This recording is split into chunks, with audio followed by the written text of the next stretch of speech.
Esse é o Ancapso e nós vamos falar agora sobre o artigo da Mary Anastasia O'Grady lá no Wall Street Journal, falando que o Brasil vive um golpe de Estado dado pelo Supremo Tribunal Federal. É o que eu venho falando aqui desde 2019, o pessoal está acordando para a realidade que nós vivemos uma situação de um golpe de Estado dado pelo Alexandre de Moraes. É isso mesmo que está acontecendo. No momento que você começa a distorcer a Constituição, a desobedecer a Constituição, você está dando um golpe de Estado. E quem fez isso não foi o Bolsonaro. O Bolsonaro, em momento algum, saiu das 4 linhas da Constituição. Ah, ele criticou, ele falou grosso, ele falou um monte de... falou um monte de coisa, mas fazer coisas, ele não fez nada. E no final das contas, quem fez foi o STF, no final das contas. Eles estão dando um golpe desde 2019, diga-se de passagem. Mas ela traz uma visão aqui que eu achei bastante interessante, até porque ela critica o Bukele, que eu também tenho criticado, vocês sabem disso. Olha só, não me entenda mal, eu fui lá em El Salvador, eu vi a melhoria da qualidade de vida do pessoal devido à questão da eliminação das marras. Mas não tenha dúvida, um presidente que aprova reeleição eterna e 94% de votos numa eleição, isso não é normal, gente, isso não é democracia. O Bukele tem coisa errada lá em El Salvador, infelizmente, e ela está criticando também o Bukele aqui. Vamos entender esse caso aqui, porque é uma coisa muito importante o que ela está falando aqui. Ela está falando que a democracia na América Latina está seguindo o padrão do Chaves. E é isso mesmo. O que é o padrão do Hugo Chaves? É você corromper o judiciário e, através do judiciário, você tomar controle do país. Essa notícia foi sugerida por Vasco Perde pra Janja, Esclerovaldo Pinto e várias outras pessoas. Obrigado aí ao pessoal que sugeriu notícias lá no nosso site, no visãolibertaria.com. E obrigado a você que está assistindo o nosso vídeo. Se você gosta do nosso conteúdo, por favor, deixe o seu like, se inscreva aqui no canal, né? Pois bem, olha só, o Wall Street Journal, um jornal extremamente influente lá nos Estados Unidos, um jornal de extrema esquerda, mas que vocês sabem, essa colunista específica lá, a Mary Anastasia, isso é uma diferença lá nos Estados Unidos, tá? Embora você tenha muita força da esquerda lá nos Estados Unidos, os jornais de lá tendem a manter um certo equilíbrio, tendem a manter colunistas que têm a opinião contrária, né? E eu gosto da opinião da Mary Anastasia O'Grady, ela realmente tem uma visão muito próxima da minha nessa história toda. E ela tem colocado aqui, olha só, a Suprema Corte do Brasil deu um golpe de Estado. A Suprema Corte deu um golpe de Estado no Brasil. E é a maior verdade, é o que eu estou falando para vocês. E fez igualzinho os militares. Se você reparar como é que foi o golpe de 64, foi a mesma coisa. Os milicos disseram que ia ter o golpe comunista, que não tinha como ter o golpe comunista, porque, de novo, sem força dos militares não tinha como ter o golpe, mas eles usaram isso para dar o golpe, né? E a mesma coisa o Alexandre de Moraes está tentando agora. Eu ainda tenho expectativa que o Brasil não vai cair nessa, né? Até pouco tempo atrás eu achava que a única salvação que a gente tinha era, com muito tempo, substituindo o juiz da Suprema Corte, a gente conseguir chegar numa solução para isso. Agora eu acho que vai ser mais rápido com essa paulada que o Trump tem dado, né? E o que ela fala aqui? Para não ficar lendo aqui em inglês e traduzindo, eu traduzi aqui no Google Tradutor, eu acho que é mais fácil de ler aqui. Eu consigo ler inglês muito bem, mas ler e traduzir eu ainda engasgo de vez em quando, demora mais tempo, né? Então aqui, ó, a liberdade das Américas enfrenta um grau de perigo nunca visto desde a Guerra Fria. O maior risco não é, como aconteceu nas décadas de 60, 70 e 80, a tomada de poder por militares, né? Então, de fato, a gente teve, na década de 60, 70 e 80, a tomada do poder dos militares aqui na América Latina, não só no Brasil, teve na Argentina, teve no Chile, teve num monte de países por aqui, né? Os ditadores do século XXI estão copiando Hugo Chávez, que consolidou seu governo tomando controle das instituições democráticas quando era popular e em seguida prendeu seus opositores ou os exilou. Ou seja, exatamente o que está fazendo o Lula com o Bolsonaro. Prendeu o Bolsonaro e agora está proibindo ele de concorrer nas eleições no ano que vem. Faltou ela colocar aqui que tanto lá no caso do Hugo Chávez quanto aqui no caso do Brasil, com a cumplicidade da Suprema Corte, né? Como é que o Hugo Chávez conseguiu a cumplicidade da Suprema Corte? Ele aumentou o número de juízes para 35 juízes, indicou todos os juízes a mais, aí, ou seja, ele ficou com uma maioria folgada na Suprema Corte da Venezuela, e aí, com isso, ele conseguia fazer o que quisesse lá na Suprema Corte da Venezuela. O Lula não precisou fazer isso, é verdade. Por quê? Porque o Lula já tinha indicado a maior parte dos ministros do STF. O que aconteceu foi só que os ministros que eram moderados, que eram da centro-esquerda, que era justamente o Alexandre de Moraes e o Gilmar Mendes, ficaram chateadíssimos pelo fato do PSDB deixar de existir, né? O Dória ficou todo dolorido porque o PSDB sumiu do mapa da política brasileira Com ele, o Dória foi um dos grandes responsáveis por desaparecer com o PSDB. Infelizmente o Dória tem dinheiro, é um cara rico, e que tem muitas influências lá na elite aristocrática socialista brasileira, e daí fizeram essa campanha aí do Alexandre de Moraes e do Gilmar Mendes para destruir o Bolsonaro politicamente, né? Aí ela fala que ela critica o Bukele também, tá? O presidente de El Salvador, o Nayib Bukele, criou sua própria versão do chavismo, demitiu e substituiu todos os membros da corte institucional do país em 2021. E de novo, eu critiquei isso desde. Eu falei, ó, isso é estranho, esse negócio do Bukele, ok, o pessoal está dizendo que é a única solução, a coisa e tal. Eu não gosto desse tipo de solução. O devido processo legal, a liberdade de expressão e a liberdade de reunião não existem mais. Bukele agora controla o Tribunal Eleitoral. Em 2024, ele certificou as eleições para o Congresso, embora tenham sido marcadas por irregularidade e falta de transparência. É aquilo que eu falo para vocês. O Bukele conseguiu anular a Suprema Corte lá de El Salvador? Conseguiu, de fato. Conseguiu se manter no poder graças a isso e coisa e tal. Isso é uma coisa boa no longo prazo? Não. Isso tende a tornar ele um ditador, né? Qualquer um que critique o Bukele agora em El Salvador corre risco. Isso é um problema real, né? Não é esse o caminho que a gente quer. A gente quer mais segurança, mais prisões e coisa e tal, prisão de bandidos. Concordo 100% com você. Tem que prender mais bandido, tem que agredir mais o pessoal do crime, tem que combater mais o pessoal do crime. Agora, esse negócio de acabar com a justiça para favorecer o governo local para isso, eu fico um pé atrás com relação ao El Salvador. No mês passado, o Congresso de El Salvador, sob uma longa sombra de dúvidas sobre sua legitimidade, alterou a Constituição para permitir reeleição presidencial para o tempo indeterminado. Descanse em paz, democracia salvadorenha. Pois é, o Bukele agora nunca mais sai do poder lá em El Salvador, o que é uma coisa muito ruim.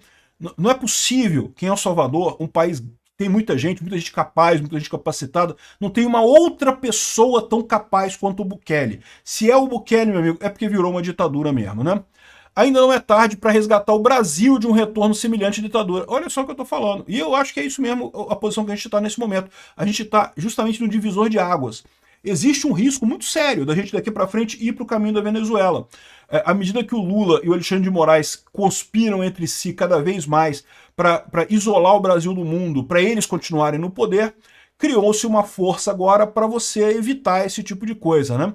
Acontecimentos recentes oferecem a esperança de que a tomada gradual de poder que se arrasta há 6 anos possa ser revertida. Ou seja, ela está aqui, em última análise, elogiando o Trump pelas medidas que o Trump tomou, né? O problema em Brasil... Aqui, olha só, o problema em Brasília começou em 2019, quando o Supremo Tribunal Federal alegou ter sido vítima de calúnias e ameaças e invocou uma norma interna que conferia poder para instaurar inquéritos secretos sobre supostos crimes contra seu membro. Olha o que eu falo para vocês, esse golpe começou em 2000, foi o inquérito das fake news. Por quê? Por que é isso? Porque, como é que é um golpe? Um golpe acontece quando você desrespeita a Constituição. E no Brasil, historicamente, a Constituição era desrespeitada pelo Executivo. O presidente desrespeitava a Constituição. Foi o que aconteceu em 64. O golpe em 64 não foi no dia 31 de março. No dia 31 de março, normalidade democrática absoluta. Os tanques desceram lá de Juiz de Fora, um protesto militar sério, é verdade, uma manifestação séria, mas o Jango fugiu para o Uruguai. Ou seja, o Congresso decretou vacância, isso segue a Constituição, era o panorama da Constituição de então. Não teve nada de errado. O Mazzilli assumiu a presidência do Brasil, que era o presidente da Câmara na época, era o Hugo Mota da época, e depois fizeram uma eleição interna, uma eleição indireta na Câmara, como era previsto na Constituição, e assumiu o Castelo Branco. O problema foi no dia 6 de abril. No dia 6 de abril é que foi o golpe, que foi quando o Castelo Branco decretou o AI-1. O AI-1 é Ato Institucional número 1. Onde é que está isso na Constituição brasileira da época? Não estava em lugar nenhum. No momento que você cria, que você inventa um negócio que não está na Constituição, você fez um golpe. Aí é o golpe. Aí começou o golpe dos milicos, no dia 6 de abril. Não foi no dia 31 de março. Agora, o que aconteceu em 2019? O inquérito das fake news foi o AI-1 do Alexandre de Moraes. O AI-1 do Alexandre de Moraes foi o inquérito das fake news. Inventou um inquérito que foi direcionado para ele, foi criado pelo Toffoli, que era, na época, o presidente do STF, direcionado para o Alexandre de Moraes, então desrespeitando o juiz natural, desrespeitando a própria Constituição, porque, mas O regimento interno do STF permite isso. Meu amigo, o regimento interno do STF não se sobrepõe à Constituição. Se o regimento interno fala A ou B, não interessa. A Constituição fala que não pode ter isso. E, no entanto, eles desrespeitaram a Constituição. É o AI-1 do regime do Alexandre de Moraes. Primeiro lançou o inquérito das fake news, assumindo-se como iniciador, investigador e juiz. Isso foi uma violação dos direitos constitucionais brasileiros, que têm o direito de ter seus processos criminais julgados em tribunais locais e estaduais com acusações apresentadas por promotores locais e estaduais. Exatamente. A ideia dele de que, não, a internet está em todos os lugares, então ela está dentro do STF, então por isso o STF tem poder no mundo inteiro. Porra, que negócio é esse? Que loucura é essa? Não tem lógica nenhuma isso, né? Então, o que o pessoal está falando aqui é isso aí. Esse foi o golpe. E desde então, desde 2019, desde esse momento, esse pessoal tem atuado contra Bolsonaro. Não tenha dúvida nenhuma, se não fossem as enormes manifestações populares a favor de Bolsonaro durante o governo dele, teriam derrubado o Bolsonaro na marra. O STF teria feito isso. Não fez porque viu que não tinha clima. Se tivesse, teria derrubado o Bolsonaro na marra. Aqui, ó, o ministro Alexandre de Moraes tinha a reputação de oposição ao então presidente Jair Bolsonaro, foi escolhido a dedo pelo então presidente do STF, o Dias Toffoli, para conduzir o inquérito, embora a designação dos ministros deva ser aleatória, devia ter havido sorteio, né? Desde então, a maquininha de sorteio do STF nunca mais funcionou. Só sorteia o Alexandre de Moraes. Os casos que ele não pega é só quando ele não quer pegar o caso. Investigadores monitoraram as contas de pessoas politicamente incorretas nas redes sociais, criminalizaram suas opiniões e prenderam preventivamente. Alguns juristas reclamaram que o tribunal estava violando a imparcialidade, a liberdade de expressão e o sistema adversarial de justiça. Mas o Senado se esquivou do seu dever de disciplinar o tribunal. De novo, tá lembrando o problema do Pacheco. Na época era o Pacheco o presidente do Senado. O Pacheco deveria... Na verdade, nessa época era o Alcolumbre também, né? O Alcolumbre ficou até 2020, aí depois que veio o Pacheco, 2022 e 2023, que foi o Pacheco, depois voltou ao Alcolumbre de novo. Mas, enfim, o Senado se esquivou de disciplinar o tribunal como deveria ter feito naquela época.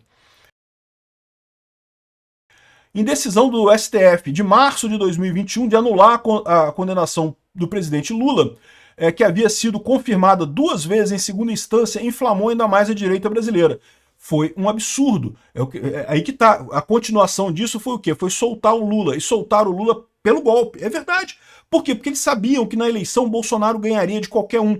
Eles fizeram pesquisa, viram que não tinha para ninguém, não tinha nenhuma outra pessoa que pudesse ganhar do Bolsonaro. A única chance que eles tinham era o Lula. E ó, eu falei isso para vocês antes deles anularem a condenação do Lula. Eu falei, olha, esse pessoal está se preparando para anular a condenação do Lula. Os deploráveis recorreram às redes sociais, o tribunal tentou silenciá-los, mas alguns formadores de opinião popular estavam fora do país e fora do alcance dos juízes. Assim, em julho de 2021, eles iniciaram um inquérito da milícia digital, visando empresas de tecnologia e suas plataformas.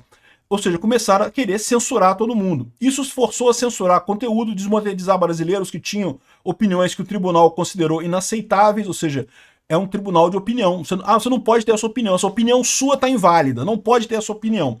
O que é um absurdo. Mesmo opiniões idiotas têm que ter vez no discurso nacional, né? Enfim, aí fala que o descumprimento significou que empresas não podiam mais operar no Brasil, está falando do caso do bloqueio do X, evidentemente. O ministro Moraes também chefiou o Tribunal Superior Eleitoral durante a campanha presidencial de 2022, que opôs Lula ao Bolsonaro. O ministro tornou o tribunal notavelmente mais político do que antes, monitorando ativamente o discurso de partidos, candidatos e cidadãos e censurando aqueles com quem discordava. E olha só, ela nem entrou aqui no caso da Vaza Toga, para ver como que o Alexandre de Moraes censurava as pessoas. Não tinha nada de denúncia anônima, não. Era a Joyce Hasselman e o Alexandre Frota e o Rodolfo Rodrigues e o Pacheco mandando dica para ele. Aqui, ó, censura fulano, censura Beltrano, não sei o que lá, censura não sei o que lá. E, ou seja, era tudo construído para censurar determinadas pessoas, né? Quando o senhor Silva foi declarado vencedor da eleição, a polarização acirrada se intensificou. Alguns apoiadores de Bolsonaro recusaram-se a aceitar os resultados. Eles queriam a intervenção dos militares e durante meses realizaram protestos pacíficos em frente a quartéis em todos os países. Exatamente o que aconteceu. O senhor da Silva tomou posse sem incidentes no dia 1º de janeiro de 2023, mas uma semana depois, um grupo de bolsonaristas, eu nem sei se eram bolsonaristas, tá? Porque eu sempre falo para vocês, muita gente que estava na manifestação do dia 8 de janeiro já estava criticando o Bolsonaro, chamavam o Bolsonaro de frouxonaro, não, porque frouxonaro, não sei o que lá, eles queriam o golpe mesmo, né? Já não gostavam tanto do Bolsonaro assim, mas beleza. Algumas pessoas entraram, houve violência e vandalismo, o tribunal classificou a ação como uma tentativa de golpe.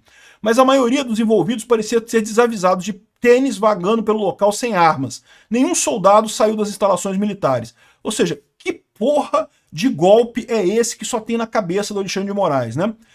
Aí, o ministro Moraes instaurou 3 novos inquéritos secretos, cerca de 1.500 suspeitos foram presos, alguns mantidos presos por anos, aguardando julgamento, alguns foram condenados a penas severas por transgressões menores.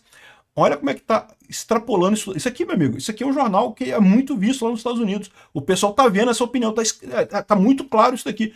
Dava para criticar ainda mais o Alexandre de Moraes, dava para criticar ainda mais, mas ela tá indo no caminho certo, né? Em um país onde a violência da esquerda é recebida com compreensão, as punições pareceram, em muitos casos, excessivamente severas. Exatamente, a esquerda quebrou tudo em 2017, um monte de quebra-quebra lá na época do Temer, e cadê a punição? Não teve nada, né? O tribunal alegou conspiração e iniciou investigações com o objetivo de descobrir desinformação disseminada por autores intelectuais e não sei o que lá, e Bolsonaro e seu círculo íntimo ainda enfrentam julgamento por supostamente tramarem um golpe. Sendo que na semana seguinte à eleição, que o Lula ganhou a eleição, na semana seguinte já tinha iniciado o processo de transição. Que porra de golpe é esse que o Bolsonaro... Caralho, não tem golpe nenhum, começou a transição uma semana depois, cacete. Independente do que você pense do senhor Bolsonaro, está claro que a política tomou conta do tribunal. A direita no Senado brasileiro está tentando mobilizar votos necessários para o impeachment do Alexandre de Moraes e restaurar a imparcialidade judiciais. As elites estão começando a reclamar dos juízes embriagados de poder. Infelizmente, as tarifas do Trump sobre importações brasileiras impulsionaram o nacionalismo e o apoio ao Silva. Nem impulsionaram tanto assim, tá? É porque lá nos Estados Unidos eles estão vendendo essa ideia. Eles querem criticar o Trump, querem dizer que o Trump fez coisa errada, aí estão dizendo que melhorou a situação do... Nem melhorou tanto assim não, né? Mas a decisão do Trump nos Estados Unidos de impor sanções ao Moraes parece ter chamado a atenção de outros membros do tribunal que, sem dúvida, entendem que podem haver mais se o Brasil não encontrar uma maneira de restaurar o Estado Democrático de Direito. Excelente notícia, excelente coluna dela. Por quê? Porque explica exatamente o que está acontecendo aqui no Brasil. Achei muito positivo isso.